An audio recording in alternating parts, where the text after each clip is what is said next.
tayo na share. So, ang dami pong nag-ahabang sa kanya kasi. So, I would like po to introduce ang magiging share natin this afternoon. She is for registered midwife, but all throughout her career po, she worked with bank collections, which started with HSBC and currently connected with Procter Plant Corporation. Ang pinaka-inahabangan po ng mga taga-Cebu. Ito na po yung pangbato nyo. Palakpakan po natin. Miss Jane Legaspi po.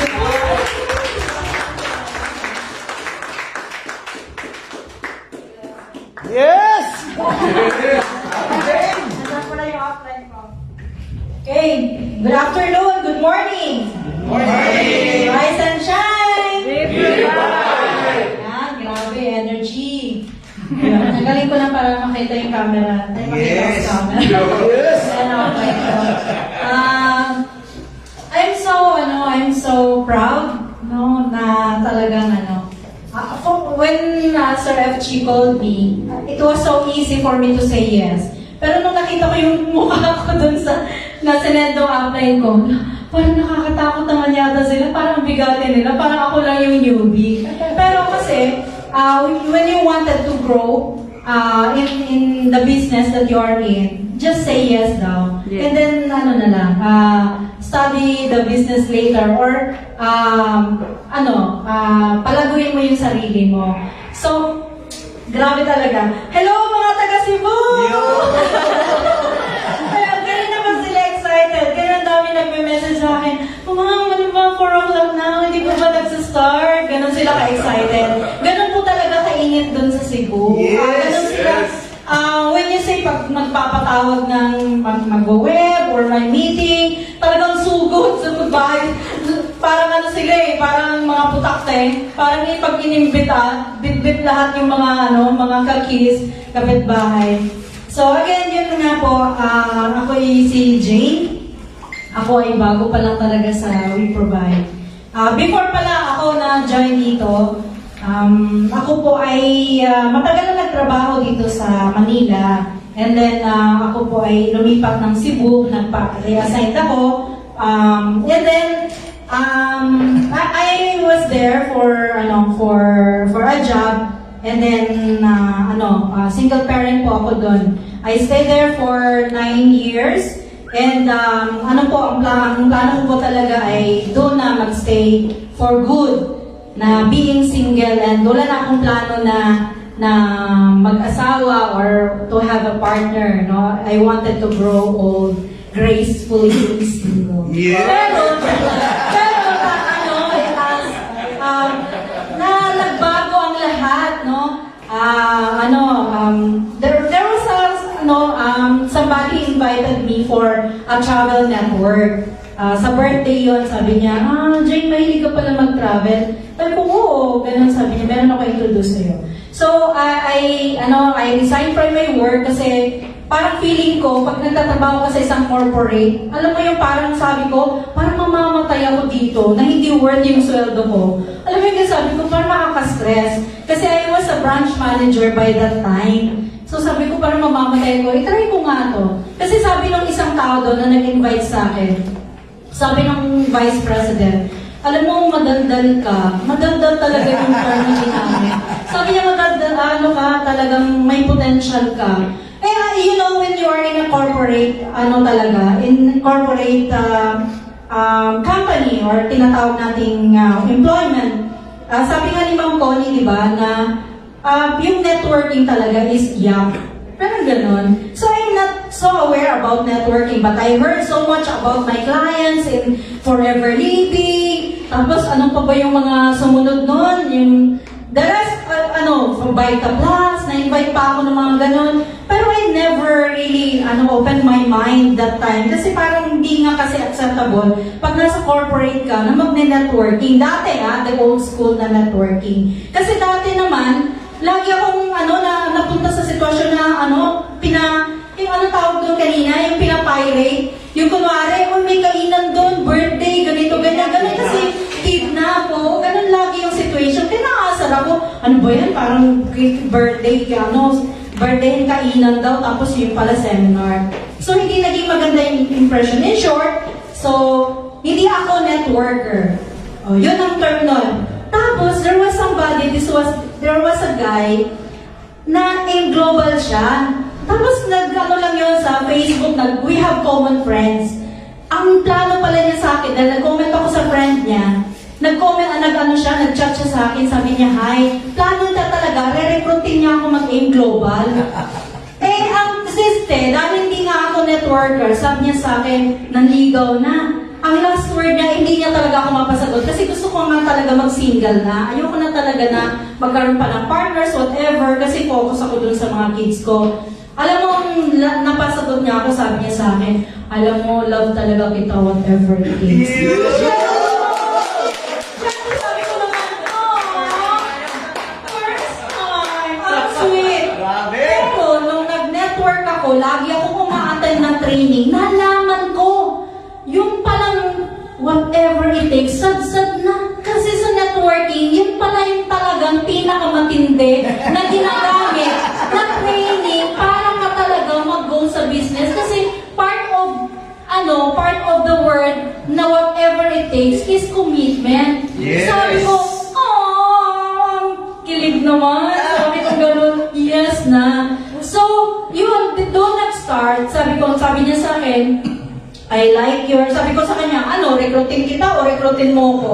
Sabi ko sa kanya, gusto mo, travel product? Sabi niya, sige. Sabi niya, punta na tayo ng Manila.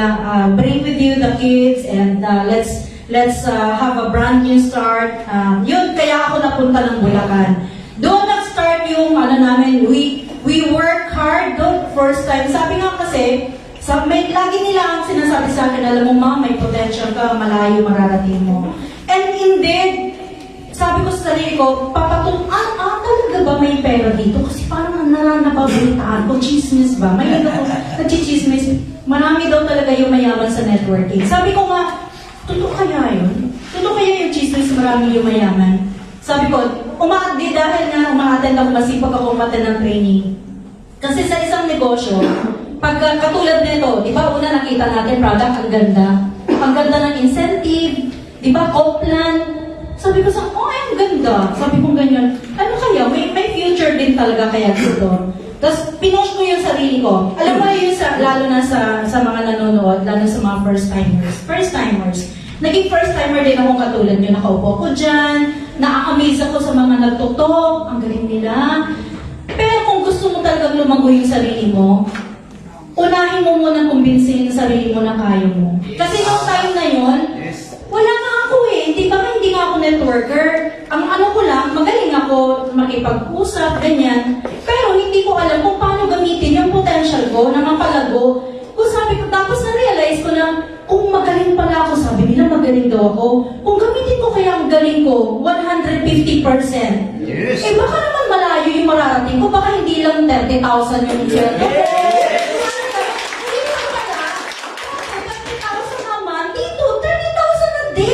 Sabi ko, yes! Grabe talaga. Kaya yun, actually, yun ang first na patunayan ko. Nag-top 1 din ako doon sa previous na network. Yes! I got alam niyo yung life ko sa Cebu, very, very hard yun. Kasi I started from scratch. When I transferred to Cebu, I only bring 2 luggages with me. Dahil binenta ko na everything that I have in Manila. Kasi nag-move na kami. From nothing. Tapos dumanas kami ng there was a point, no? Ito, I can tell na lang na hindi na ako umiyak. Dati kasi tumutulo talaga luha ko. Dumating sa point na, nung time na yun, dahil mga anak ko Tagalog sila they haven't heard Cebuano. Ano ba ito mga Bisaya, ayoko sila, hindi ko naiintindihan, mga ganun. Hindi ako nakapag-work kasi sa call center dapat ako. Hindi ako natuloy doon. Struggle ako kasi nga dapat yung binenta ko yung mga gamit ko sa Manila, ang nasiste, naging installment. Dumating kami sa point na, alam mo yung isang cup na lang ng rice, yung ilulugaw mo siya, kasi nga, para ma-extend yung sabi ko, hindi na ako iiyak. Yung isang cup, lulugaw mo siya, lalagyan mo ng luya, nor cube, kasi nga, gusto mo kumakakain yung mga anak mo. Ang hirap ng gano'n kasi nga, I'm alone. And then, ang akala ko kasi, to stop to have a brand new start there. Hindi nangyari yung gusto ko. So, dahan-dahan na yun ang naging ganon, pero hindi ako nawalan ng pag-asa. Sa mga struggles ko, binaon ko yung, una-una syempre yung Panginoon na, Lord, I don't have anyone. Ayoko yung, maghanap ng foreigner kasi baka mabenta ako, yung maman ako. Ganon, baka hindi ko kakilala. Ay, hindi ako yung pang-foreigner type na na madalian. Tapos sabi ko, babaunin ko to na may mangyayari kakaiba sa buhay ko. Nung tinry ko yung networking, yun yung pinanghawakan ko na magkaroon ng pagbabago yung buhay ko. Kaya nga yung, di ba sinabi ko sa inyo, first timer ako, kinumbinsi ko talaga yung sarili ko. Kung kayo nakaupo dyan, kayo nanonood dyan sa live, una nyo talagang kumbinsihin ang sarili nyo. Huwag kayong manatili na may nakita kayong isang magandang opportunity. Yung manatili kayo na gano'n na, ay maganda lang siya. Kumbinsin niyo ang sarili nyo, may gawin kayo. Tama. Yun, pagdesisyonan nyo, tapos gawin nyo. Yes. Alamin nyo, aralin nyo, yun ang sa'yo, yun ang magpupush sa'yo. Tapos, kung tingin nyo may potential kayo, i-push mo yung sarili mo sa limit kung saan nakakayanin mong mag-income ng 30,000. Tingnan mo lagi yung sabi daw, meron pang gano'n, ilagay kang dream board dyan, ganyan, saan mo ba gustong makarating? Mahilig nga ako sa travel, di ba? Doon from the start, yung motivation ko na doon sa lugaw na isang cup. Yes. In 2 years' time, I was able to travel in 5 different countries. No. I got my first car. Ganon. Yung titingnan mo yung sarili mo, wow, eto pala yun, meron palang. Pag pinush mo yung sarili mo, meron ka talagang mararating. Hindi pwedeng wala, kasi universal law yun. What you sow, you will reap. Yes. If you sow hardship, you will sow success. Yes. So, if you sow, hardship, you will reap success. Yes. Bakit ko ginawa to si We Provide? Di ba nawalan ng pandemic, walang travel, walang spa? Alam niyo nun, di ba, nagkaroon na ng resulta. So, nag-business. Nawala lahat yun kasi nga bawal mag-travel, bawal ang spa. Na-close lahat, nawala. Nag-pandemic, sabi 3 months lang. 1 taon na. Wala na lahat. Wala nang savings. Kung ano ng racket ang ginawa ko, nag-pray ako ng opportunity. Hanggang sa nakarating si We Provide. Sabi ko, noong una, hindi ako kumbinsido. Okay lang, gusto ko lang. Pero nung first, sabi ko, nang apply ko, pumunta ka sa office para makita mo yung apply mo, gwapo. Gwapo yung, gano'n ang pagkakasabi, gwapo. Sino ba yun? Chris Laksamana daw yung pangalan. Kaso, nang pumunta ako dito, wala siya. Ang nakita ko, ibang gwapo din. Yung apply na William Willward Semyon. Very accommodating sila. Talagang, ay, ikaw yun si Ma'am Jane. Oo, pinakilala ka sa akin. Iba yung upline ko eh. Thank you nga pala dun sa upline ko. Yes! Nanood siya sa akin. Sabi ko ganun, sabi ko sa asawa ko, alam mo, napakabait nila. Sabi nila, mayaman na daw to. Sabi niya, oo nga no. Nag-o-observe lang ako. Hindi nila alam, tahimik lang ako sa gilid. Pero nag-o-observe ako. Tapos, sabi ko sa kanila, I like the atmosphere. Kasi sabi nila, ma'am, ganito, ganyan. Tapos pinagtimpla pa akong kape. Nakakaya naman, parang pinagtimpla pa akong kape. Ganon sila, may spirit of servanthood. Ganon talaga yung leader. Alam mo, isa yun sa natutunan ko sa previous network ko. Yung servanthood, na in the sense, hindi ka naman yung magiging katulong. Ibig sabihin, meron kang pagpapakumbaba na hindi mo iaangat ang sarili mo sa iba. Diba? Na parang feeling mo, tingin mo sa kanila, maliit sila, ikaw mataas ka na. Yun yung natutunan ko. Where in fact bago pa lang ako sa We Provide, alam mo, ang laki na ng grupo ko sa Cebu. Bakit? Yes. Yung mga tao na naniwala sa akin dati, sa previous network ko, sila din yun, naniniwala sa akin dito. Bakit? Kasi nagkaroon ako nag-create ako ng magandang relasyon sa kanila. Yun din yung isang mahalaga sa pag-network. Magkakaroon ka ng isang napakagandang relasyon sa mga taong nakakasama mo. Diba? Yes. Yun eh. Yun kaya ginawa ko si We Provide. Kasi parang, wow! Sobrang nagustuhan nila yung product. Sabi nga ni Sir FG sa akin, ma'am, napakaganda, walang tapon si We Provide. Napakabait na may-ari, may puso, napaka matulungin na Sir FG, VP, grabe, the best VP in the world.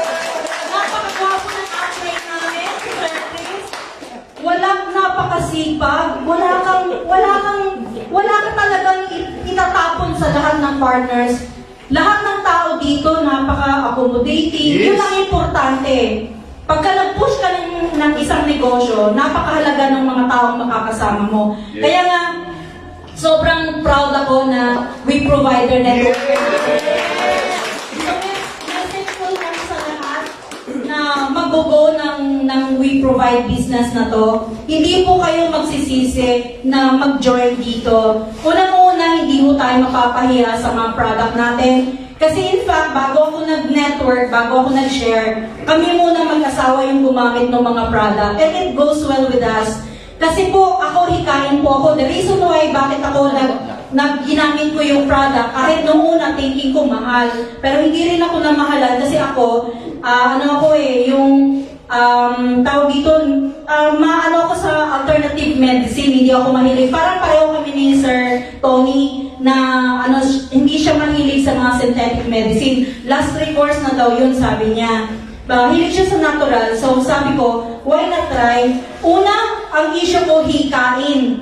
Tapos, nung pangalawa, nung pumunta kami ng Cebu, nag-Virgin Island kami, nag-Bantayan Island kami. Kaming dalawang mag-asawa, meron kaming skin allergy. Dito, dito ko namumula pagka nakakain ako ng mga bawal.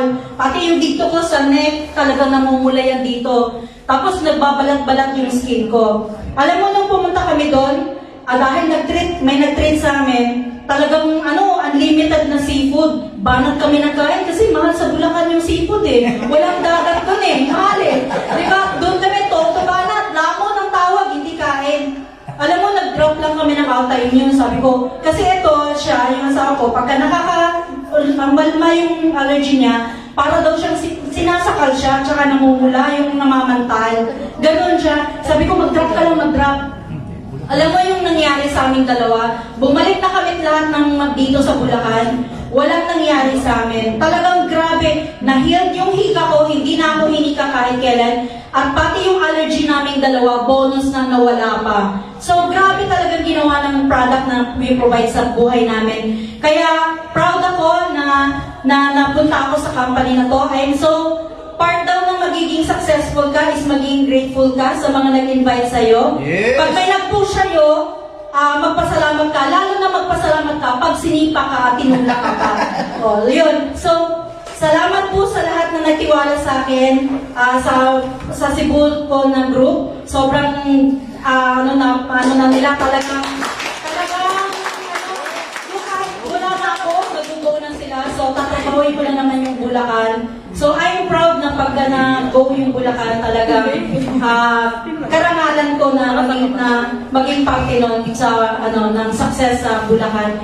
At salamat po sa lahat ng upline ko, sa lahat ng suporta. At binibigay ko po lahat ng karangalan sa Panginoon at sa lahat ng upline ko. Yes. At sa lahat ng mga business partners ko na darating. To God be the glory. Yes.